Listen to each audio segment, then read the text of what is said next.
Vi diamo il benvenuto al nostro riassunto di notizie dell'anno ideale 2018-2019. Le nostre 3 zone si sono accoperte da circa un anno. Adesso siamo letteralmente mezzo continente con 25 paesi. Siamo organizzati in 7 zonette e i 2 centri zona sono a Nairobi. Siamo in comunicazione con Regia e Raffaele, i delegati della zona, che ci possono raccontare un po' di questa nuova avventura. Ciao Regia, ciao Raffaele, come sono stati per voi questi primi mesi della nostra nuova zona dopo l'accorpamento? Ciao Gloria, ciao Eric. Sì, infatti questa bella avventura l'abbiamo voluta cominciare proprio visitando i paesi più lontani, no?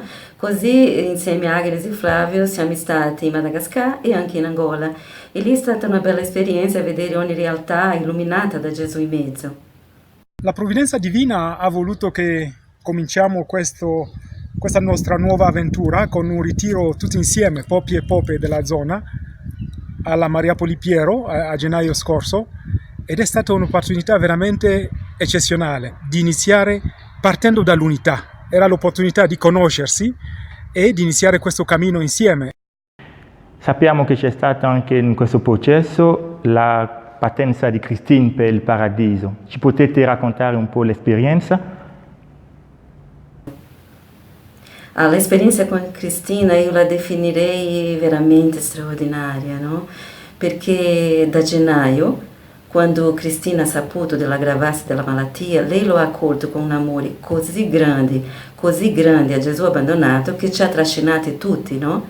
Io direi che lei è stata veramente la radice di tutto quello che abbiamo vissuto in zona in questi ultimi mesi, proprio così. Perché Cristina era una persona sempre fuori di sé. Era lei che ti chiedeva se stavi bene, e questo suo amore concreto che non aveva neanche i margini, cioè ci ha fusi tutti in uno, Popi e Pope della cittadella, e ci ha lasciato un profumo di cielo. Ringraziamo Dio della sua vita che rimane un esempio per tutti noi. Grazie. Grazie.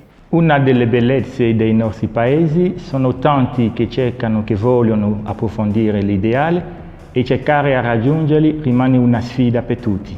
In Angola va avanti la realtà della nuova evangelizzazione, iniziata alcuni anni fa.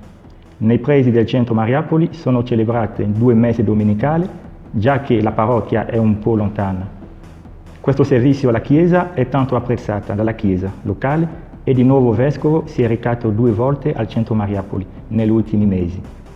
Le persone dopo la messa rimangono e piano piano si formano diversi gruppi, Gen 4, Gen 3, ma non solo. In tanti dei nostri paesi, nelle comunità, ci sono tanti giovani. È il caso della zonetta Burundi-Ruanda. Abbiamo in studio la Karine che ci racconta della zonetta. Sì, ci sono. In Burundi l'ideale è molto diffuso. Per la giornata di Chiara a Bujumbura, la capitale, hanno partecipato 1300 persone. Nelle altre 14 giornate all'interno del paese ci sono stati in tutto circa 3500 in più a partecipare in diversi momenti. Comunque ci sono dei posti nei quali non è ancora penetrato l'ideale. Insieme alle comunità locali si sono individuati 15 comunità nascenti in diverse province e si sono formati delle squadre con membri della comunità di Bujumbura, la più vicina ai focolari, che ogni 2 mesi partono per visitarli. Inoltre ci sono tantissimi bambini e giovani che vogliono approfondire l'ideale su tutto il territorio nazionale. Dalla Ruanda ci parla Stefano raccontando l'esperienza del focolare temporaneo. Il focolare temporaneo di quest'anno in Ruanda è stata un'esperienza straordinaria e bellissima perché era itinerante e piena di provvidenza. Oltre a Kigali, città capitale dove avevamo la casa, siamo stati in 4 altri posti, soprattutto villaggi, dove abbiamo portato l'ideale alle comunità, ma soprattutto a circa 200 giovani. Abbiamo sperimentato tanta vita, tante conversioni e una grande sete dell'ideale. Grazie Stefano. Adesso passiamo in Uganda. nella Mariapoli l'80% sono giovani. In alcuni momenti si fa un programma particolare per loro ed ogni anno vengono di più. Si sono fatte 7 scuole per i giovani ed ogni anno è un appuntamento molto atteso. Continuando con le nuove generazioni, abbiamo avuto dei momenti speciali questo anno. La preparazione del cantiere Ombre Mondo, che si farà nella nostra zona ad agosto 2020, con la partecipazione di ragazzi di diverse parti del mondo. Sono passati per Kenya e il Burundi Fiorella ed Agostino del centro Gen3 per preparare con gli stessi Gen3 e assistenti perché questo grande evento sia una continuazione della vita vissuta e attività già in corso. Preassemblee. Le preassemblee fatte in tutte le zonette sono state la possibilità di ritrovarsi insieme le diverse realtà giovanili, Gen, Gioventù Nuova, Gens, per capire insieme come loro vedono il futuro dell'opera incarnato nell'oggi. Dal Sudafrica ci raccontano. Pre-Youth Assembly was a great moment of unity for the Gen. We felt that we were very actively engaged and involved in terms of the new arrangement, and we felt a sense of leadership within the Focolare movement, which was great. We really enjoyed it. Genfest. In Tanzania, il Genfest ha avuto un grande impatto sulla gioventù. Dopo la sua realizzazione si sono susseguite diverse attività in favore degli anziani, soli e parrocchie e scuole per giovani. La presentazione della vita di Chiara Luce è stata molto forte e tanti dicevano di voler vivere come lei. A Madagascar il Genfest è stata un'esperienza forte di mettere insieme giovani provenienti da varie etnie e renderli tutti attori. Dopo 2 giorni insieme l'unità ha cominciato a comporsi. Si sente che andare al di là delle barriere era qualcosa di molto concreto. Si sono visti tanti atti d'amore che hanno composto il mosaico del Genfest, la fraternità.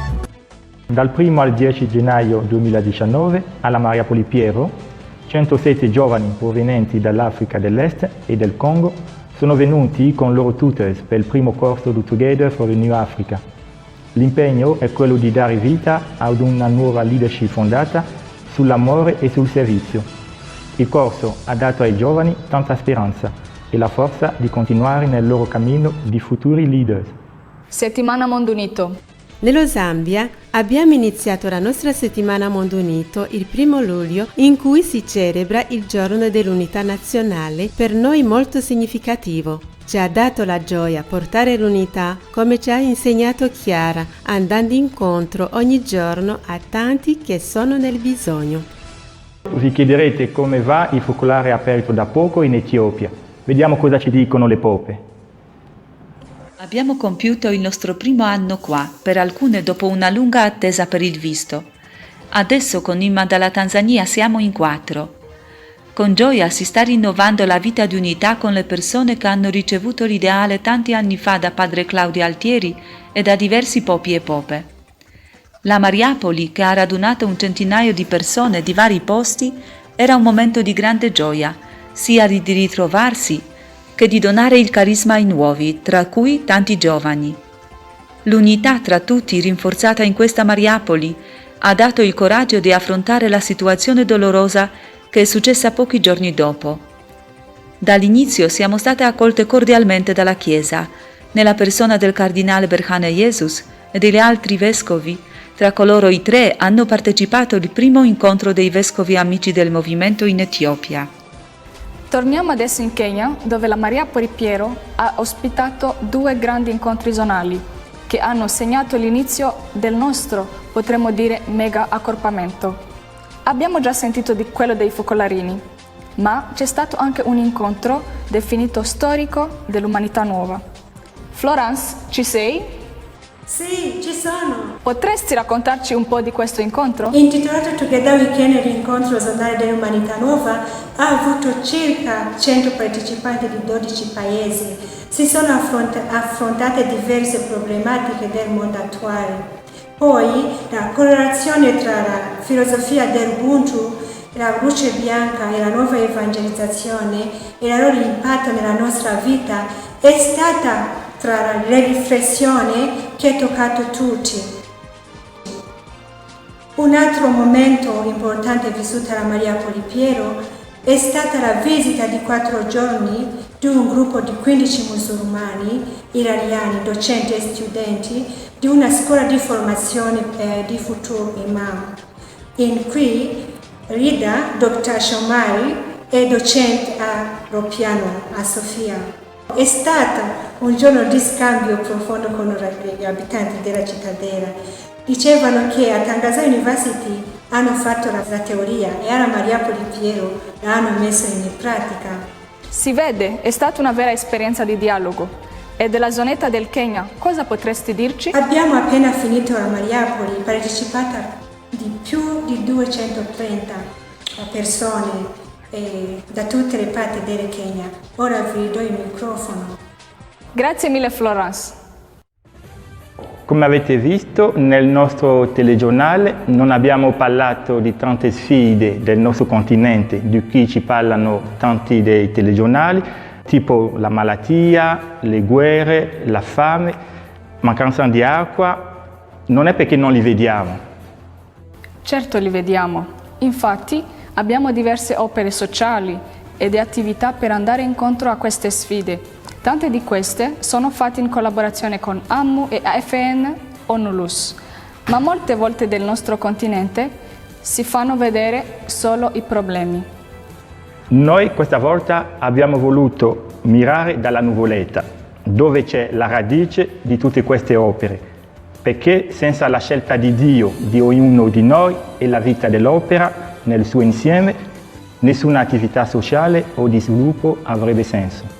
Adesso vi salutiamo. Speriamo che vi abbia piaciuto il nostro telegiornale. Grazie di averci seguito. Ciao.